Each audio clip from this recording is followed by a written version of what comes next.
il fallait que je vous raconte comment j'avais atterri dans cette merveilleuse chambre d'amis. Alors, totalement par hasard. Du coup, c'était le soir, je venais de passer le village de Brasse en direction de Saint-Maximin. Et bon, j'étais un peu en galère parce que, comme je vous l'ai dit dans la vidéo précédente, il y avait que des grandes propriétés, tout fermé, aucun bois disponible, donc pour planter la tente forcément. Bon, moi j'allais pas aller sur une propriété privée comme ça, m'incruster. Donc petite galère quand même. Enfin, je commençais à trouver que le temps était pressant. Une nuit qui commençait à s'annoncer, un peu la fatigue dans les pattes, etc. Et puis bon, personne à l'horizon. Du coup, à un moment donné, je vois deux personnes, en fait un voisin et son pote. Donc je vois deux personnes au loin discuter, apparemment c'était deux voisins, voilà.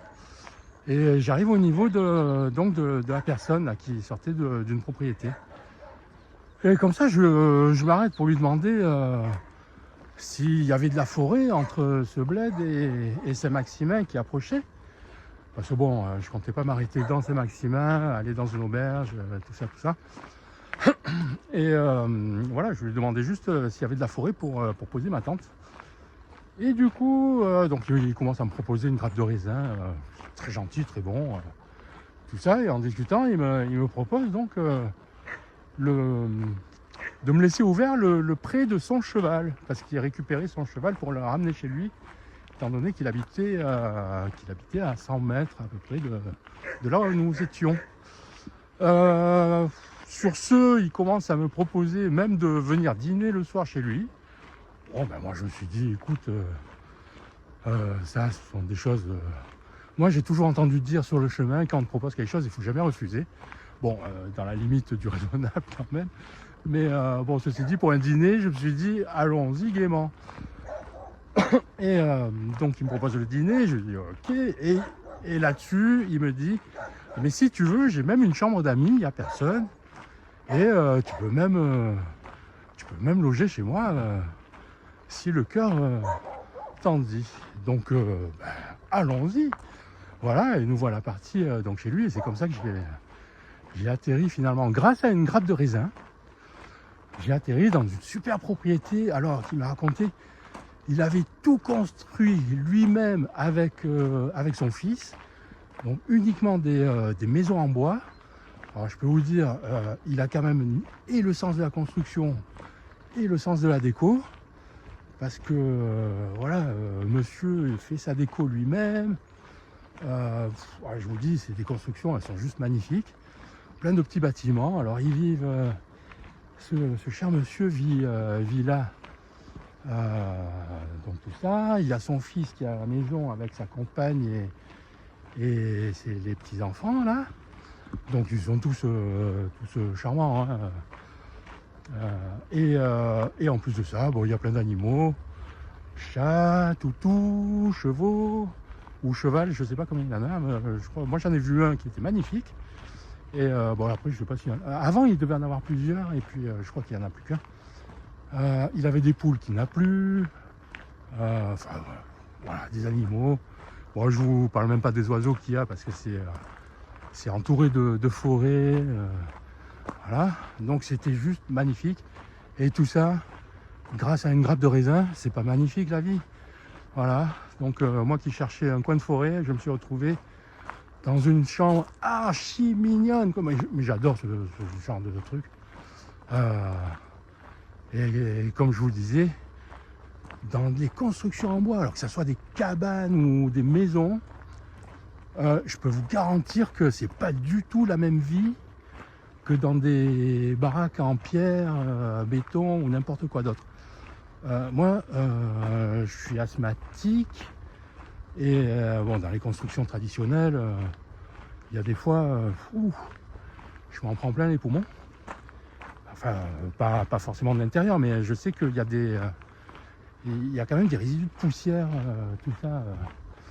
Alors que dans les constructions en bois, alors moi j'avais entendu dire ça, les constructions en bois, le bois en fait, c'est un matériau qui respire.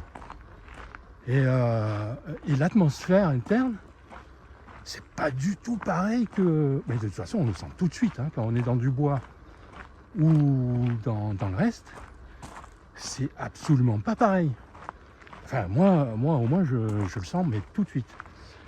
Et je dors jamais aussi bien que dans des trucs comme ça. Donc, quelle a été ma joie de me retrouver là-dedans.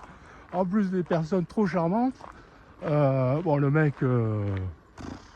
vraiment. Alors, il me disait, normalement, il n'est pas comme ça avec les gens. Alors, je sais pas s'il a eu pitié d'un pauvre pèlerin paumé qui était au bout de sa vie avant d'atteindre une ville où il saurait que forcément j'aurais dû continuer après. Mais je sais pas, mais voilà. Donc ça. Alors moi j'ai invoqué personne, hein. J'ai invoqué ni le grand créateur, ni Saint-Jacques, ni qui que ce soit. J'ai juste demandé s'il n'y avait pas un bout de forêt quelque part.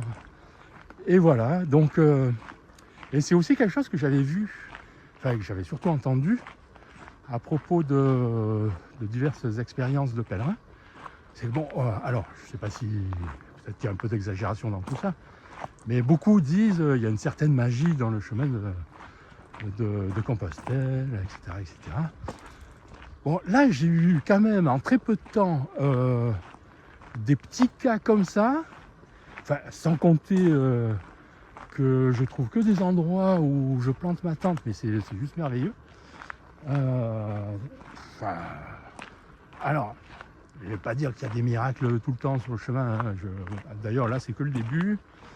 Vous voyez, je suis à combien là? Je suis peut-être 250, 230, 250, je ne sais plus combien de kilomètres, mais c'est vraiment que le début. Et c'est vrai qu'il y a des petits trucs comme ça, mais de toute façon, même l'atmosphère, moi c'est juste un ressenti personnel. Hein. Mais, et peut-être que c'est la saison qui veut ça également. Mais l'atmosphère quand vous êtes en train de marcher, bon, alors en France, on a la chance que pour que ça soit classé GR, il faut qu'il y ait une certaine proportion de chemin de terre. Donc là, on traverse quand même pas mal de forêts, de verdure. Hein. C'est quand même très particulier comme atmosphère, mais c'est reposant, je trouve. Bon, sauf quand il y a les montées dans le Var là, et dans les Alpes-Maritimes, là, c'est pas pareil. C'est agréable, certes, mais bon, ça cale bien, quoi. Mais sinon, là, regardez, j'arrive, je suis dans les Bouches-du-Rhône, là. Et quand c'est juste à peine vallonné ou plat, ouais, c'est reposant. Bon, y compris quand il y a la cagnasse, là. Hein. Je dois refléter de partout à cause de la sueur dégoulinante sur ma face. Mais bon, c'est le jeu. Je ne vais pas m'en plaindre. C'est quand même agréable d'avoir un peu de soleil à cette époque. Mais bon, j'en profite parce que je pense qu'après, ça ne sera pas la même histoire. Donc il vaut mieux que j'en profite maintenant, quand même. Parce que là, je suis pas prêt de revoir le soleil. Bon, je veux pas de mes 10 ans, mais... mais bon, je suis un peu chauvin quand même, quoi. Voilà. Donc voilà comment s'est passé ce petit épisode là, cette petite rencontre vraiment inattendue. Je m'y attendais pas du tout, ni à rencontrer quelqu'un dans cet endroit, ni à ce qu'elle vienne me proposer de m'héberger, de partager un très agréable moment en leur compagnie, avec les deux mioches super mignons. Voilà, donc moi je leur souhaite